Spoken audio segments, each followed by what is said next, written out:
All right, y'all. We on the Man Chillin' Scares. We got five most disturbing audio recordings. We ain't gonna waste no time. We just gonna hop right into it. Let's go.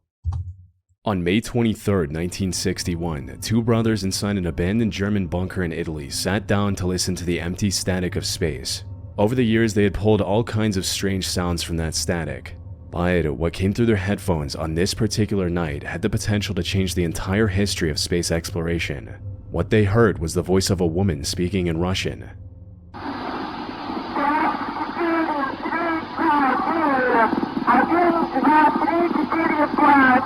The full transmission lasted a little over 2 minutes.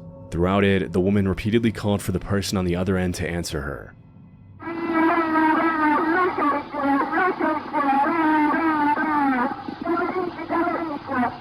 As the transmission continued, she began mentioning her breathing and oxygen.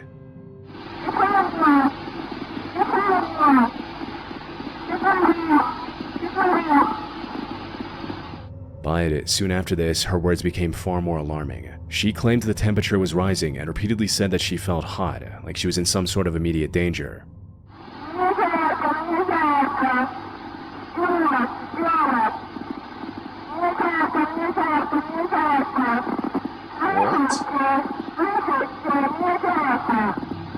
Then, near the end of the recording, she said she could see a flame and asked whoever was on the other end whether she was going to crash.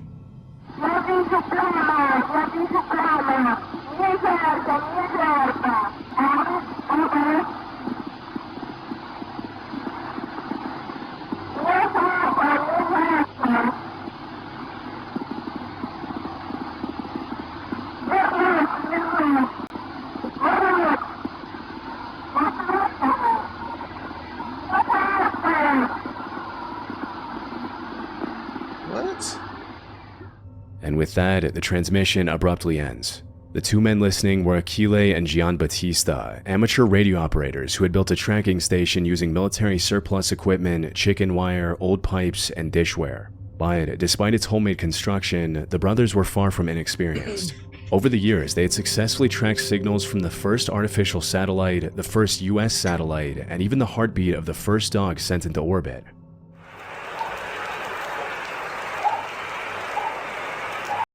Hold on, y'all.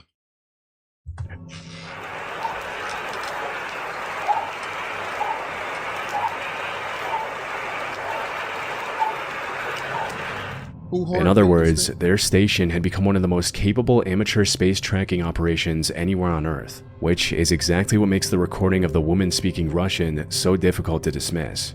The voice had appeared on a frequency the brothers associated with Soviet spacecraft. However, unlike the beeps and telemetry they normally intercepted, this was unmistakably a human being who appeared to be in serious trouble. From the translated words, the brothers claimed they were hearing a Soviet cosmonaut trying to contact ground control as a fire spread throughout her spacecraft and she began burning during the descent back to Earth. And they believed they had intercepted a transmission the Soviet Union never intended the rest of the world to hear. But as soon as they made the recording public, that explanation ran into several major problems.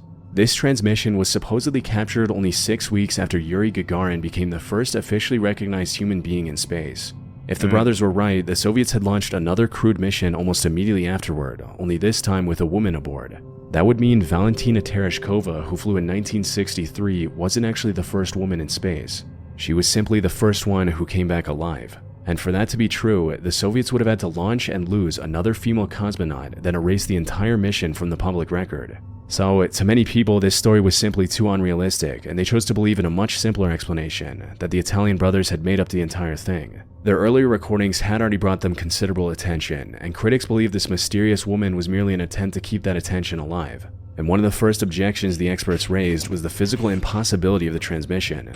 You see, as the spacecraft tears back into the atmosphere, the air surrounding it becomes intensely heated and ionized, forming a layer of plasma that blocks or severely weakens radio signals.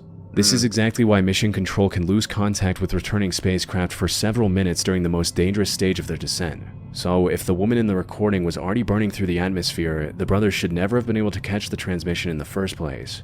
But if we listen closely to the exact words the woman says, it leaves room for another possibility. She mentioned heat and a visible flame while she was still asking clear questions and transmitting continuously. This could mean the capsule had not yet entered the full communications blackout. The rising temperature might have come from an electrical fire or a failing temperature control system inside the spacecraft rather than the atmosphere burning around it. That would also explain why she sounded more confused than terrified. She might still have been trying to understand what was going wrong, and the sudden end of the recording might have been the exact moment the plasma blackout finally cut her off. But the technical problem was not the only reason people doubted the tape. Over the years, many Russian speakers have argued that the woman doesn't sound like a native speaker at all. In fact, many have claimed that her voice carries an Italian cadence, which led many critics to believe that the brothers staged the recording with help from their sister, who was known to be learning Russian at the time. On top of this, a number of experts have also pointed out that the woman in the recording never used the formal call signs or communication language heard in genuine Soviet space transmissions. And digging through the official documents doesn't reveal a single mission record from that period that ever indicated that the Soviets were planning to send a woman into space in 1961. But strangely enough, this absence of documentation is exactly why this transmission may be real. As far-fetched as a secret dead cosmonaut sounds, the Soviet Union had a well-documented history of making inconvenient failures disappear from public history. There are cases going back to Stalin's era where individuals were physically painted out of official photographs as if they never existed at all. Similarly, after the collapse of the USSR, declassified documents revealed multiple deadly accidents connected to the space program that had been kept hidden from the world for decades. These included the Nedelin catastrophe, where a launch pad explosion killed 78 people, and Valentin Bondelienko, a cosmonaut trainee who burned to death inside an oxygen-rich pressure chamber. Both these incidents occurred during the same period when the transmission of the woman was captured, and yet they remained completely hidden from the public until the 1980s. Now, none of this proves that the Soviets actually sent a woman into space who died and covered it up. But what it does tell us is that when something went wrong in their space program, they had both the means and the motive to make sure nobody ever found out. The Soviets were Hold on, y'all. I'm gonna edit this out, I promise. hidden from the public until the 1980s. Now, none of this proves that the Soviets actually sent a woman into space who died and covered it up. But what it does tell us is that when something went wrong in their space program, they had both the means and the motive to make sure nobody ever found out. The Soviets were locked in a bitter race against the United States, and every successful mission was treated as proof that their system was superior. Admitting that they sent a woman into space only to burn her alive would have transformed a historical achievement into an international humiliation. With the press under state control, hiding the mission would have been far easier than admitting they had failed. So, if that is what happened, then this woman was the first female cosmonaut ever launched into space, and nobody was ever told. More than 6 decades later, the world still doesn't know her name. The only record she may have left behind is this 2-minute recording of her calling for someone to answer as the spacecraft around her grew hotter and her voice slowly disappeared into the static. Damn. 6 decades later. It's crazy. On the evening of June 29, 2017, a woman named Tara Bullis quietly switched on a hidden microphone as she arrived at a benefit walk for a missing student. Before entering the crowd, she whispered the date and time into the recorder, then noted that the man walking beside her had brought alcohol and was clearly drinking. It's 6:46 on Thursday, June 29th. We're at the benefit for the walk, and Brent has a thing of alcohol, and he is drinking while he's here. So I'm thinking I'm just going to turn this on right now so that it's on while we walk. This is kind of ridiculous. What she didn't know yet was that the hidden wire she was wearing would become the key piece of evidence in one of the most disturbing criminal cases Illinois had seen in years. Tara was secretly working with the FBI to find the missing student, and the man beside her was Brent Christensen. He was the prime suspect in the disappearance of the woman whose benefit they had come to attend. Tara had already agreed to record several conversations with him, but so far none had given investigators the evidence they needed. Even as they moved through the crowd that evening, Brent initially said nothing that directly connected him to the case. But as he continued drinking, his attention slowly shifted toward the people gathered around them. So weird. I don't even know how to process it. It's just, oh, those people there tonight.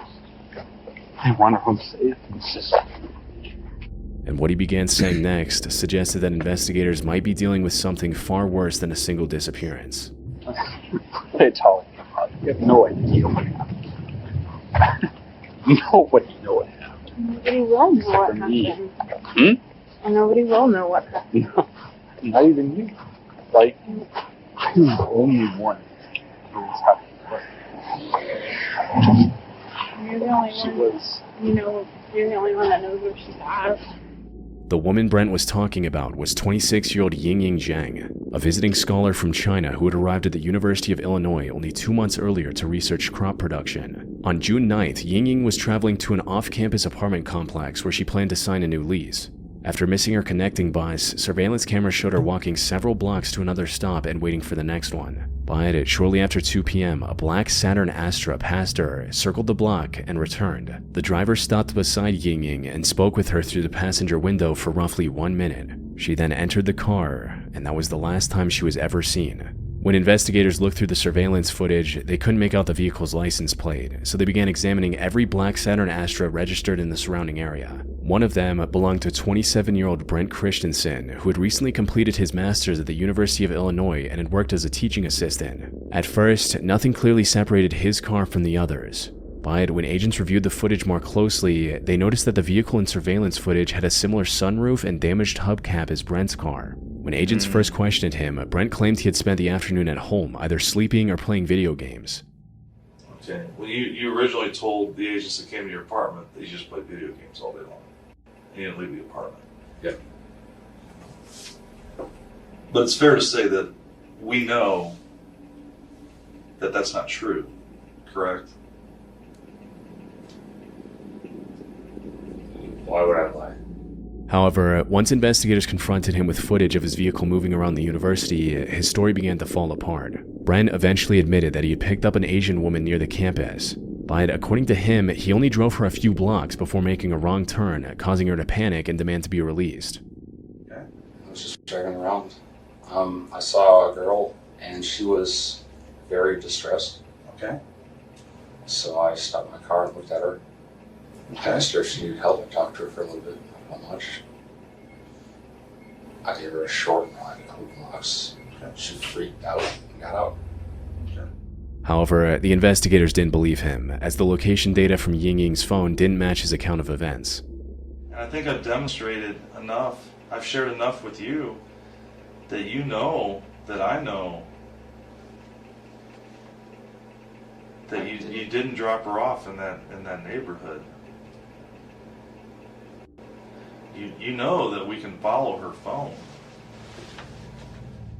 But since they had no direct evidence that could establish what happened after Yingying entered his vehicle, they allowed Brent to leave the station without being charged. The FBI immediately placed him under constant surveillance and approached Tara, who was in a polyamorous relationship with him. She agreed to wear the recording device, hoping her conversations with Brent would either clear his name or finally reveal what he was doing. Over the following days, Tara secretly recorded him 9 times. But nothing he said in those recordings gave investigators anything solid enough to act on, until the two of them attended Yingying's benefit walk. Surrounded by her family, friends, and hundreds of strangers hoping she would still be found alive, Brent finally revealed why he had come to the event. "I just wanted to see how many people were here for me." But during the vigil, Brent finally stopped speaking in vague hints. He took Tara's phone and typed 4 short messages, deleting each one after she had read it. "It was me. She was number 13. She is gone. Forever." These 4 messages transformed Yingying's disappearance from a missing person mystery into a murder case.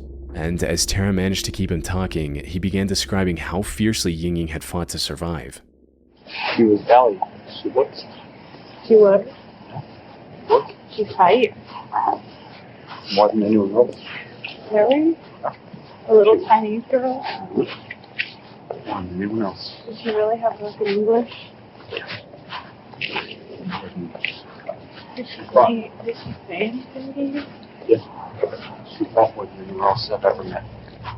Brent continued to go into very graphic detail, but Yingying's murder was not the only thing he confessed to. He claimed he had been killing since he was 19, that Yingying was his 13th victim, and that the previous 12 had left almost no evidence behind. More disturbingly, he said he still wanted to continue. Yingying is the only person that has produced evidence that these happened. Number 13. I've been at this since I was 19. I still want to do it. My legacy. He proudly compared himself to other notorious serial killers. But during these boastful statements, he made a claim that would go on to add another layer of mystery to the case. Family, you're sometimes that they won't leave until she's found, until they can recover and they can leave. They're going to leave empty-handed. because they'll never know. No one will ever know where she is. The FBI who had a GPS in his car never knew. I was able to do this within hours. She's gone forever. The FBI arrested Brent the following days. When investigators searched his apartment, they found traces of Ying Ying's blood in his bedroom. His trial began on June 12, 2019, in federal court in Peoria, Illinois. 12 days later, the jury found him guilty of kidnapping resulting in death and 2 counts of lying to FBI agents. On July 18th, Brent was sentenced to life in prison without any possibility of release. But the sentence could not undo the final part of Brent's plan. Unfortunately, his prediction about Ying Ying's family returning empty-handed came true. Her body has never been recovered. And if Brent was telling the truth about having 12 earlier victims, he may have been just as effective at making them disappear. But so far, investigators have never found evidence connecting him to another murder. His defense argued that he'd been drinking and was exaggerating to impress Tara. But Tara testified that while Brent had consumed alcohol, he did not appear drunk. She said he seemed proud and excited while discussing the murder, and in the days that followed, he never once contacted her to take back what he had said. Now, it is difficult to dismiss the claim entirely when you consider the tone Brent used to talk about his alleged victims. His voice never shifted into the dramatic, exaggerated tone of someone trying to sound dangerous. He stayed calm as though he was discussing something he had done several times before. If anything, Ying Ying's case is proof that he was capable of doing exactly that. Without a damaged hubcap and a girlfriend willing to wear a wire and capture key, disturbing audio, investigators would have nothing more than footage of a woman getting into a car. Whether or not there were really 12 others will likely never be known. Yeah. Every time I sit down to record, this happens. I went the only for to offer first play web manager and protect and reducing of August 13th. On the morning of August 13th, 1997, the crew of The Howard Stern Show was taking calls from listeners as it usually did. Many of the people who made it onto the air were harmless pranksters or attention seekers willing to say almost anything just to hear their own voice on the radio. So, when a producer passed along a caller claiming to have killed several people, no one in the studio appeared to take him seriously. In hindsight, there were reasons to take him more seriously than they did. I got a guy on the phone who claims he's been killing prostitutes and he's wondering why he's doing it. Oh, God. So maybe he thinks I have an answer. Is this Ed? Ed? No, this isn't Ed. Oh. You haven't killed any prostitutes? No, I never said my name was Ed. Oh. Sorry. That's okay. What name do you use? You can call me Clay. Clay? Clay? Yes, Clay. When Howard asked him about his supposed victims, Clay's answer immediately caught everyone off guard. Okay, Clay, so what happened? How many prostitutes have you killed? 12. According to him, these victims were often women who worked the streets around New Orleans. And when the crew asked him about his pattern of murder, he described horrific methods. How else did you kill him? Well, a few times, actually most times with a hammer. And where do you do this primarily? I've done it twice in a parking garage, and then the rest of the times on the side of the road. Dude, you gotta have a lot of anger in you. Clay later said that he had been doing it since he was a teenager. How old were you when you killed your first woman? 16. And you must be a powerful kind of guy, big guy. I wasn't then. Right. Howard immediately began searching for a reason that could explain such depraved actions, asking Clay about his childhood. But Clay rejected every possibility. Did your mom beat you? Did your mom spank you? Was your mom a prostitute? No. Actually, nothing like that. What is it then? I think I just do it for the sense of the power. Right. Yet, the most unsettling part of the call wasn't what Clay claimed to have done. It was how little emotion he showed while describing it. At no point during the entire call did Clay sound like a person who was publicly confessing to 12 vicious murders. He talked more like a person explaining a habit he had stopped questioning long ago. He didn't sound ashamed and showed no obvious fear that the police might be listening. Even when Howard directly called him a serial killer, Clay responded with the same casual tone he had used throughout the conversation. He went on to blame boredom as the reason to commit these inhumane acts. Dude, you're a serial killer. Yeah. Yeah. You just want to kill. I'm just bored. The entire call lasted. Yeah. Yeah. You just want to kill. I'm just bored. Bro, you were sick, bro. You were just bored, so you went ahead and killed multiple people. It's always the weirdos, bro. Like, go get a job or something, bro. Like, what is your problem? The entire call lasted roughly 17 minutes. Clay then hung up and was never heard from again. So, the obvious question is the same one listeners have been asking for almost 30 years. Was any of this actually real? And the most convenient answer is no. You see, by that time, The Howard Stern Show had built its reputation around taboo-breaking comedy, outrageous guests, and phony phone calls. So, a man confessing to murder was, sadly, not out of the ordinary. And if you listen closely, there are moments when Clay appeared to struggle with his own story. For instance, when Howard pressed him on why the killings had supposedly stopped, Clay's story became noticeably less certain. He first blamed a broken-down car, then admitted that this only accounted for 1 month of an almost year-long break, before vaguely putting the rest down to self-control. No, but in all seriousness, I mean, do you think that you can control this? Do you think you can stop? I think I have been. Oh, you have been for the last couple of months? A year he hasn't killed. Oh, a year? Yeah. Almost. So why do you think you stopped killing all of a sudden? I really don't know, Howard. Part of it had to do with my car broke down. Oh, no transportation. Oh, yeah. Seriously? That's the reason? Well, that was the reason for a month, but after that, I guess it was all self-control. Wow. Oh. But So you don't want to do this anymore? No, he wants to do it, but he's controlling himself. Like, you want to kill women, right? Sure. Yeah. Moments of hesitation like this made parts of the call sound like he was making up details as he went along.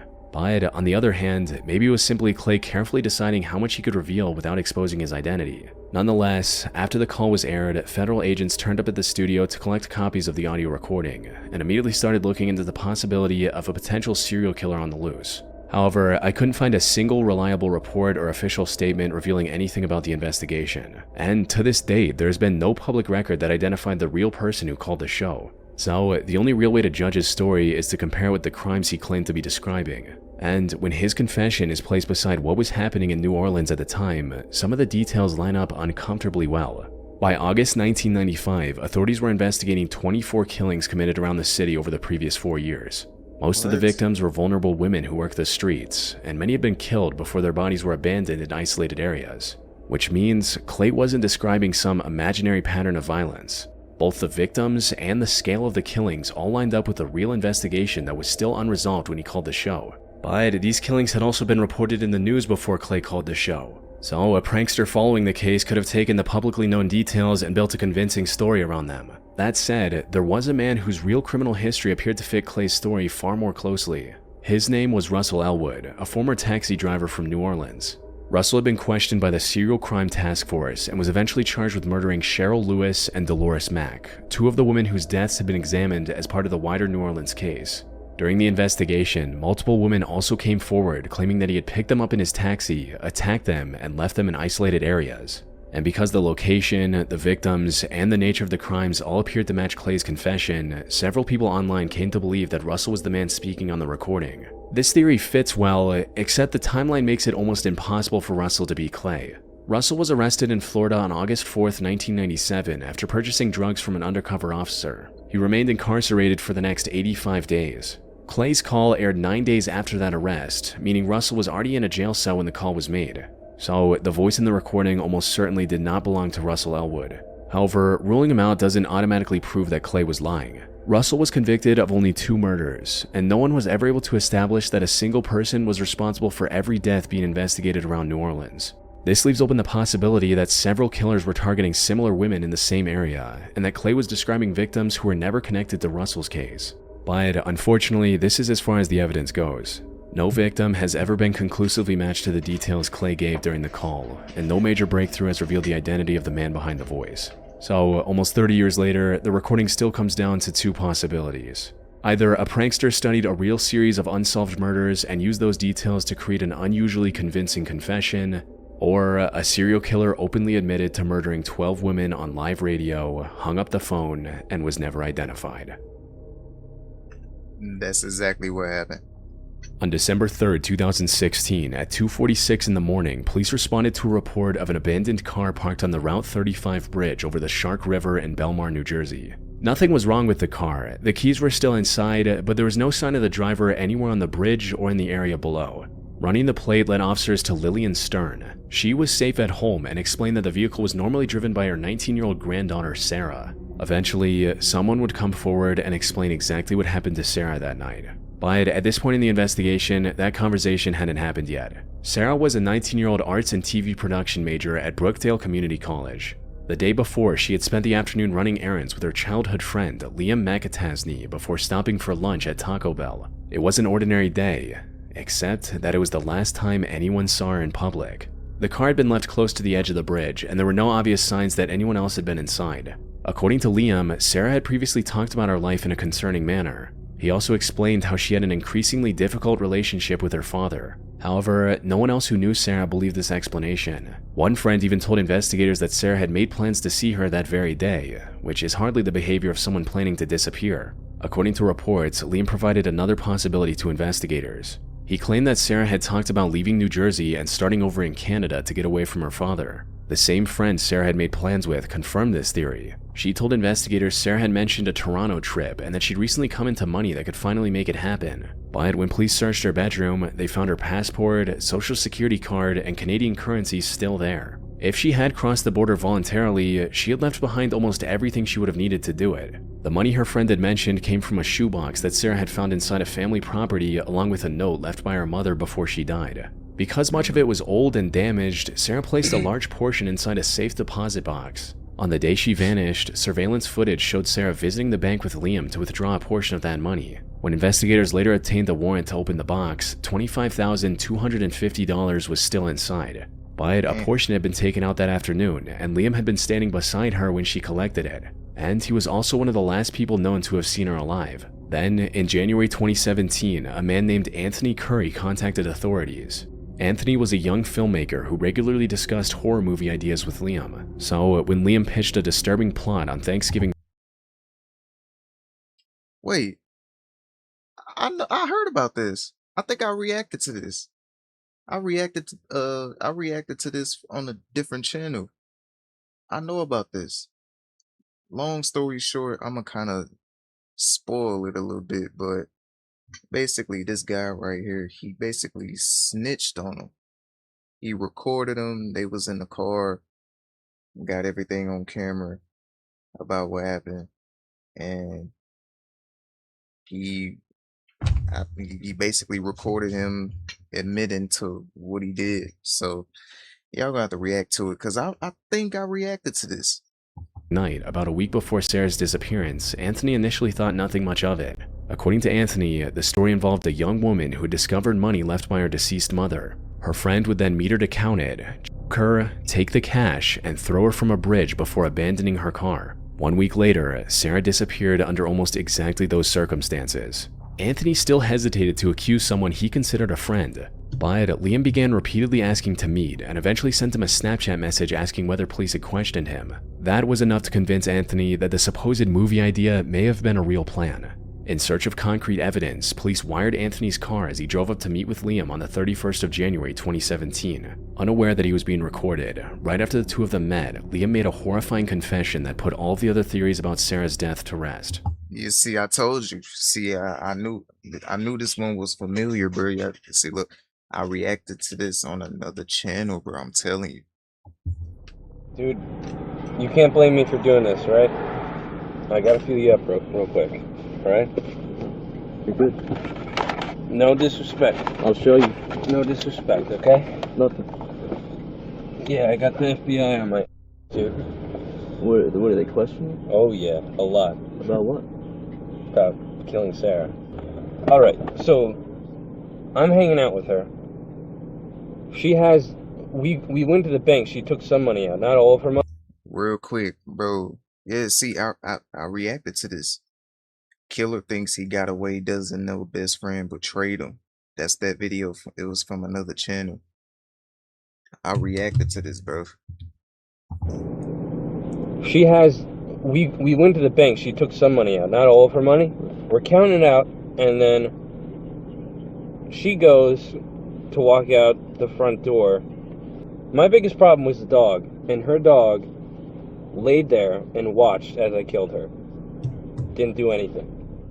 Liam went on to describe the graphic details of every step of his process in depth. Not only did he show no sign of remorse during this whole conversation, but he was also showing signs of irritation that the cash was less than he expected. What he actually found was only a fraction of what he had hoped, and the bills were so worn that he wasn't sure a bank would take them. So you've been laying low, I guess. Oh yeah. And that's not even the worst part. The worst part of it is, I thought I was walking out 50 grand, 100 grand in my pocket. She had one safe, and she took money out, and she only had 10 grand. And this money, I don't know if it was burnt or something. It's old money, terrible quality. I don't even know if I can put any of it in the bank. Police arrested Liam and his roommate Preston Taylor, who reportedly had assisted with getting rid of Sarah's body the very next day. Preston confessed almost immediately and led investigators to a locked safe at their residence, buried in the ground. It was opened using keys recovered from Liam's car. Inside the safe, police found around $9,000. At the trial, Liam's defense argued that the recording wasn't a confession, but instead an audition for a role in Anthony's films. But with all the evidence and witnesses present, the jury didn't buy the excuse. On the 26th of February 2019, Liam was convicted on all 7 charges, including first-degree murder, robbery, felony murder, and desecrating human remains. Later, in June, he was sentenced to life in prison without the possibility of parole. Unfortunately, Sarah Stern's body has never been found. Damn, man. That's crazy. On April 10th, 2018, a 16-year-old boy made 2 911 calls that were supposed to save his life. Instead, they became the recorded evidence of one of the most inexcusable failures a police department has ever been forced to answer for. The calls were made by Kyle Plush, who drove to Seven Hills High School in Cincinnati, Ohio to pick up some I know this sounds crazy, but I heard of this one too. You know what? I'm not even going to explain this one. I'm going to just let it play, but I already know about this one. Tennis equipment from the back of his family's minivan. The tennis gear was in the rear cargo, so Kyle had to put a knee on the third row bench seat and lean over to reach it. Unfortunately, the seat flipped backward under his weight, trapping him instantly. His head was pinned to the rear wall while his legs were forced up against the van's back door. His arms were pinned down as well, which meant he couldn't reach his phone to call for help. So Kyle resorted to the only option left. He called out to Siri and asked to dial 911. And the call actually connected at 3:14 p.m. Hello, Cincinnati 911. That is the address of your emergency. Cincinnati 911. I'm stuck in my van outside the Seven Hills Hotel parking lot. The Seven Hills what parking lot? I need help. Where are you? He told the dispatcher he was trapped inside his van and gave them the name of the school he was parked at. Can you hear me? Yes. Outside the Seven Hills Hotel parking lot. I'm trapped in my van. The parking lot. Hello. Where are you? I can't hear you. The problem was, Kyle couldn't hear the dispatcher speaking to him, so he couldn't answer her follow-up questions.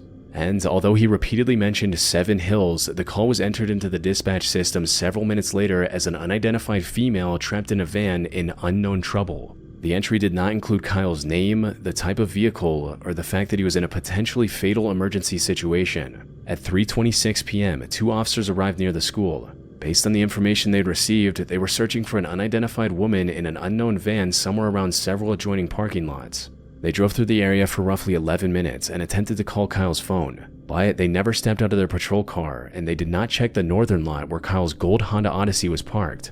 While those officers were still near— Man, ill dispatchers, bro. I don't care what you say. You clearly heard him saying that he needed help, gave you all the key information that you needed, and you just don't know how to do your job. That's the thing with dispatchers, bro. Y'all do not know how to do y'all job, bro. Y'all gotta do better, bro. Y'all gotta do better. This is crazy right here, bro. Nearby, Kyle managed to place a second call. This time he gave the dispatcher almost everything needed to find him. He identified the vehicle he was trapped in as a gold 2004 Honda Odyssey, said it was in the Seven Hills parking lot, and made the seriousness of his situation very clear. This is not a joke. I'm trapped inside my gold Honda Odyssey van in the Southwood parking lot of 7 Hills theft. Send officers immediately. I'm almost dead. Kyle's This is key information right here, bro. That's all the information that the dispatchers need to know right here, bro. Like, come on. Send officers immediately. I'm almost dead. Kyle's breathing was becoming weaker, and knowing that he might not survive, he asked the dispatcher to deliver one final message. I probably don't have much time left to tell my mom that I love her if I die. But none of those details ever reached the officers. When the dispatcher initially heard silence, she activated a teletypewriter connection intended for callers who were deaf or hard of hearing. Anyone there?